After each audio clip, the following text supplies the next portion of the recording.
माझ्या एका नवीन ब्लॉगमध्ये तुमच्या सगळ्यांचं मनापासून स्वागत करते। तर आता घटस्थापना आहे ती 4 दिवसावरती येऊन ठेपलेली आहे आणि प्रत्येकाच्या घरी साफसफाईची धावपळ सुरू झालेली आहे। तर आजपासून मी सुद्धा साफसफाईला सुरुवात करणार आहे। तर मी कशा पद्धतीने साफसफाई करते, कोणत्या गोष्टी स्टेप बाय स्टेप करते, म्हणजे जेणेकरून मला त्रासही होणार नाही, माझं आरोग्यही खराब होणार नाही आणि साफसफाई केली जाईल। बऱ्याच वेळा काय होतं, आपण साफसफाईमध्ये इतकं गुंग होऊन जातं की आपल्या आरोग्याकडे आपण लक्ष देत नाही।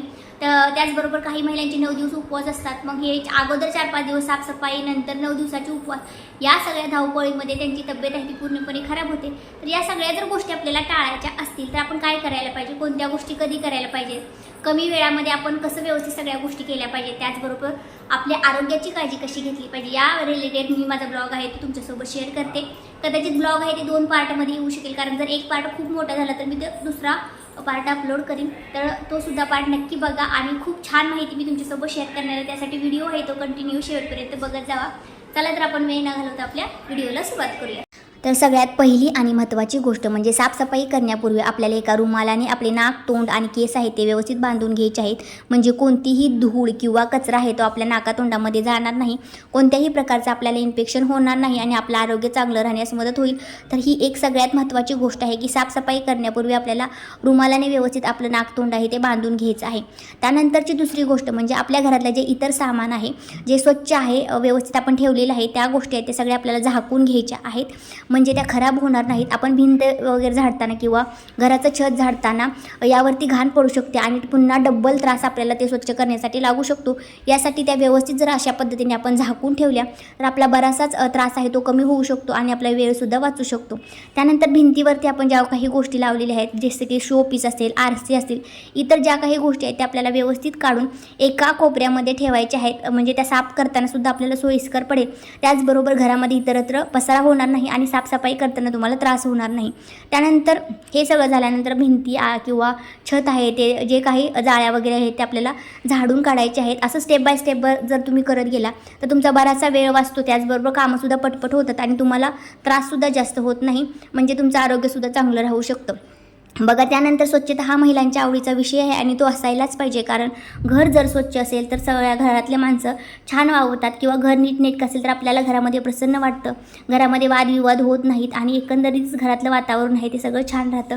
म्हणून स्वच्छता ही करायलाच पाहिजे। आपण असं डेली व्यवस्थित आपलं घर नीटनेटकं ठेवतोच, परंतु सणासुदीला अशा पद्धतीने संपूर्ण घर आहे ते साफसफाई करायला पाहिजे। कुठे जाळ्या वगैरे असतील तर ते आपल्याला स्वच्छ करायला पाहिजेत। घरामध्ये शक्यतो कुठेही जाळ्या असू नये किंवा जरी आपल्याला दिसल्या तर आपण ते पटकन काढायला पाहिजेत। इतरत्र वेळेसुद्धा, म्हणजे सणासुदीच्या वेळेस आपण काढतोच, पण इतर वेळेसुद्धा जर आपल्याला जाळ्या वगैरे कुठं दिसल्या तर ते आपल्याला आवर्जून काढायला पाहिजे। त्यानंतर सगळ्यात महत्त्वाची गोष्ट म्हणजे आपल्या घरातला फॅन। तर फॅनवरती खूप धूळ बसलेली असते, कारण तो 24 तास फिरत असतो, त्यामुळे इतरत्र बाजूची जी धूळ असते ती फॅनला चिटकून येते आणि खूप फॅन आहे तो खराब होतो आणि जेव्हा फॅन फिरतो तेव्हा त्यावरची थोडी थोडी धूळ आहे ती आपल्या खाली पडते आणि ती आपल्या नाकातोंडामध्ये जाऊन आपल्याला सर्दी खोकला होण्याची शक्यता असते। तर यासाठी फॅन आहे तो कमीत कमी 3-4 दिवसातून एकदा तरी साफ करणं खूप गरजेचं आहे। त्यानंतर बघा, मुंबईमधील जी घरं आहेत त्यांना खास करून स्टाईलच्या फरशा आहेत, म्हणजे भिंतीला अर्ध्यापर्यंत स्टाईलच्या फरशा आहेत आणि हे खूप स्ट्रॉंग पॉईंट आहे, कारण स्टाईलवरती जे पडलेला कचरा असतो किंवा धूळ आहे ते साफ करायला वेळ लागत नाही।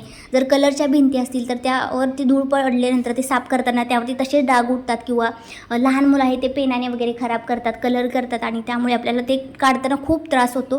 तर अशा पद्धतीने जर स्टाईलच्या फरशा असतील तर साफसफाई करायला आपल्याला वेळ लागत नाही आणि पटकन आपला साफसफाईचा जो वेळ आहे तो कमी होतो आणि आपल्या सगळ्या गोष्टी आहे ते पटपट होत जातील। त्यानंतर या सगळ्या गोष्टी झाल्यानंतर मी सगळं व्यवस्थित फरशी वगैरे आहे ते पुसून घेतलेली आहे। अशा पद्धतीने जर मॉप वापरला तुम्ही तर पटकन फरशी आहे ते पुसून होते कमी वेळामध्ये, कारण जर आपण हाताने फरशी पुसत बसलो तर तो बराचसा वेळ जातो, प्रत्येक वेळेस बसायचं, उठायचं आणि ते सगळं स्वच्छ करायचं, यामध्ये खूप वेळ जातो। जर मॉपने तुम्ही पुसला तर पटकन तुमची फरशी आहे ते पुसून होते। त्यानंतर दरवाजे वगैरे आहे ते सुद्धा आपल्याला पुसून घ्यायचे आहेत। आता दरवाजे लाकडे असल्यामुळे आपल्याला जास्त पाण्याचा वापर करायचा नाही, थोडंसं ओलसर कपडा करून या सगळ्या गोष्टी पुसून घ्यायच्या आहेत।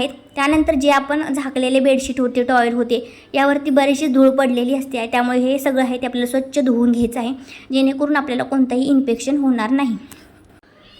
त्यानंतर पुढची गोष्ट म्हणजे आपल्या घरातल्या ज्या शो पीस आहेत किंवा ज्या शोच्या वस्तू आहेत त्यांची साफसफाई आपल्याला करून घ्यायची आहेत. आता इथं फक्त मी ज्या मायक्रॉनच्या वस्तू आहेत बनवलेल्या त्यांची साफसफाई करणार किंवा ते स्वच्छ करणार आहे आणि बाकीच्या वस्तू आहेत त्या मी फक्त पुसून घेणार आहे.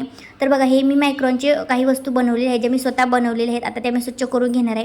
तर एका बादलीमध्ये मी थोडंसं निरमा पावडर आणि कम्फर्ट घेतलेलं आहे आणि या सगळ्या गोष्टी आहेत त्या 10 मिनटं भिजत ठेवलेल्या आहेत आणि नंतर एकदा स्वच्छ पाण्याने धुवून घेऊन उन्हामध्ये वाळवून घेतलेले आहे. तर अगदी इझिली हे निघतं, याला काही जास्त त्रास लागत नाही. त्यानंतर या दुसऱ्या काही वस्तू आहेत ज्या जे कलर आहेत ते जातात पाण्यामध्ये बुडवल्यानंतर किंवा काही लोखंडी घंट्या वगैरे आहेत त्याला गंज येऊ शकतो, यासाठी फक्त मी एक रुमाल आहे ते ओला केलेला आहे आणि याने व्यवस्थित हे पुसून घेतलेलं आहे.